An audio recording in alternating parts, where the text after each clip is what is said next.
Bom, vamos lá. O psicólogo na área esportiva, ele tem diversas atribuições. Geralmente, ele é chamado para a equipe para ajudar um atleta ou um time para a melhora do desempenho. Então, a primeira coisa que ele deve fazer é identificar qual é o problema que está gerando esse desempenho abaixo do esperado. Esse trabalho, ele geralmente é feito, é um trabalho de intervenção. Mas o psicólogo do esporte ele pode trabalhar também no ensino, dando aula da disciplina Psicologia do Esporte para cursos de educação física ou alguns cursos de psicologia. E também ele pode trabalhar na pesquisa, tentando testar ou investigar alguma técnica que possa levar a uma solução para um determinado problema.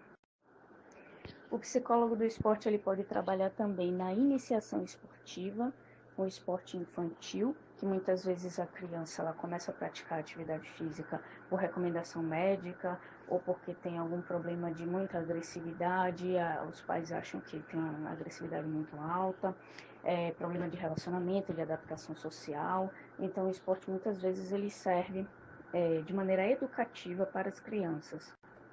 O psicólogo esportivo ele também pode ser chamado para trabalhar com atletas com algum tipo de deficiência. A gente tem futebol para cegos, cadeirantes, tênis. Então, são algumas práticas que o psicólogo pode ser chamado e, nesse caso, o esporte tem um papel importante porque ele dá um sentido, muitas vezes, para a vida de pessoas que, por acidentes ou de repente por alguma doença, elas ficaram afetadas e adquiriram uma limitação que até então ela não tinha. O psicólogo do esporte ele pode atuar também no estudo da personalidade do atleta, tentando identificar uma melhor forma que se adeque ao jeito de ser dele para que ele consiga alcançar um melhor rendimento. Ele pode trabalhar na questão motivacional, porque ele vai precisar treinar todos os dias e às vezes o atleta ele não consegue treinar com o mesmo ânimo, com a mesma intensidade todos os dias. Ele trabalha também com o atleta que precisa manter o foco, manter a concentração, afastar todas as distrações, tanto no momento do treinamento quanto no momento da competição.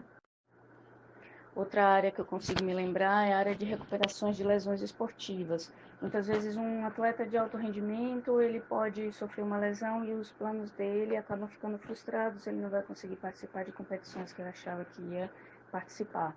Então, essa recuperação no momento das lesões, quando ele não está podendo treinar e os sonhos, os planos de competir em algum lugar e conquistar algum objetivo, eles são adiados ou frustrados.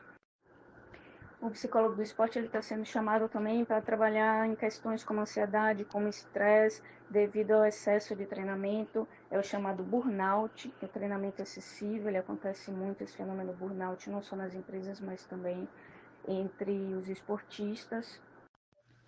Ah, outra coisa eu esqueci de falar, super importante, porque inclusive é uma das minhas especialidades, que é sobre o auxílio da psicologia do esporte aos árbitros, trabalhando sensação, percepção, a interpretação dos estímulos e a tomada de decisão rápida. Valeu!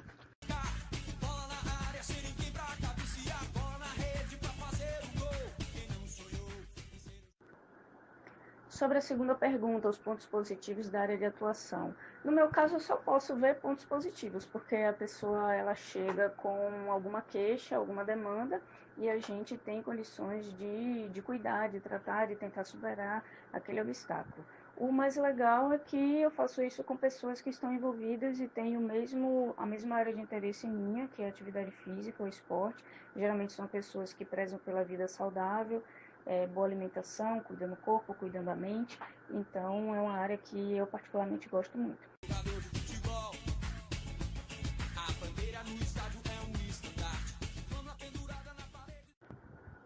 Sobre o mercado de trabalho e remuneração.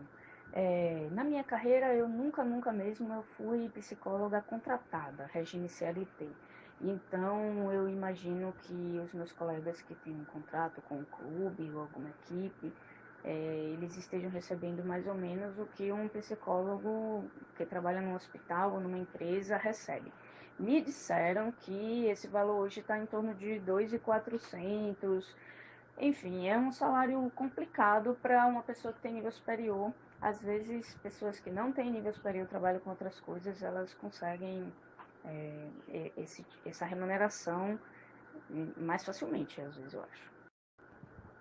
O mercado de trabalho, eu acho que ele está mais receptivo agora, que a psicologia do esporte ganhou uma certa visibilidade depois dos 7-1 na Copa do Mundo, embora isso muitas vezes não se reverta em mais contratos para os psicólogos. Mas já existe uma evolução, a seleção brasileira já tem psicólogos, grandes atletas já trabalham com algum tipo de apoio nesse sentido.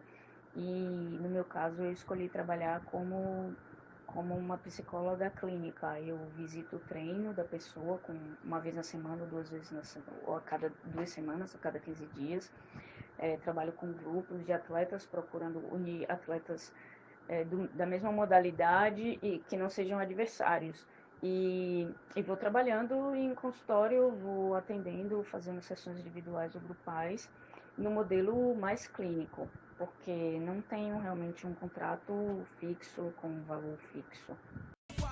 Vivo na camisa do uniforme, que coisa linda é uma partida de futebol.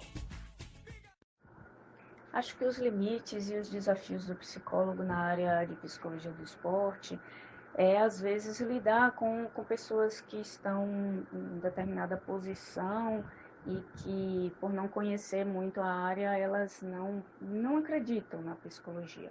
A gente recentemente teve uma declaração do técnico Dunga, dizendo que o trabalho em psicologia do esporte na seleção brasileira é um trabalho inviável. A gente entende que é mais complicado trabalhar com seleção, é sempre mais complicado. A gente recebe um grupo de atletas que estão acostumados a ser adversários e não companheiros.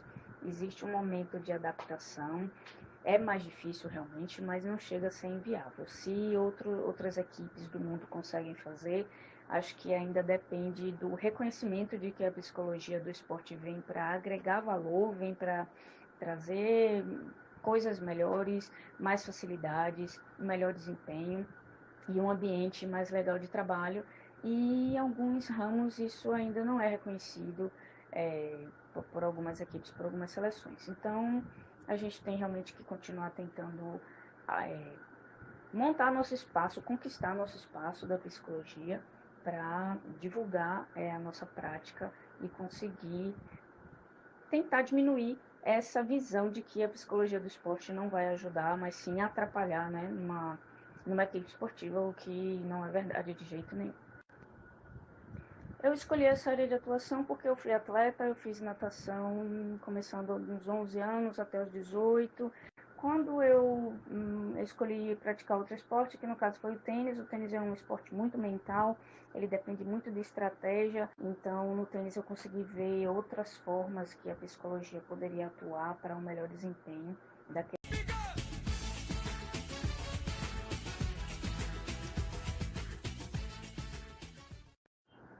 Queria aproveitar para agradecer a vocês por terem nos buscado para falar sobre a psicologia do esporte e convidá-los a visitar a nossa página no Facebook, a Psicologia do Esporte em Salvador, Bahia, e fazer perguntas sobre psicologia do esporte lá mesmo na página, para a gente tentar levar essa mensagem que a psicologia do esporte precisa crescer um pouquinho mais, não só aqui em Salvador, na Bahia, mas também no Brasil inteiro. Obrigada a todos vocês.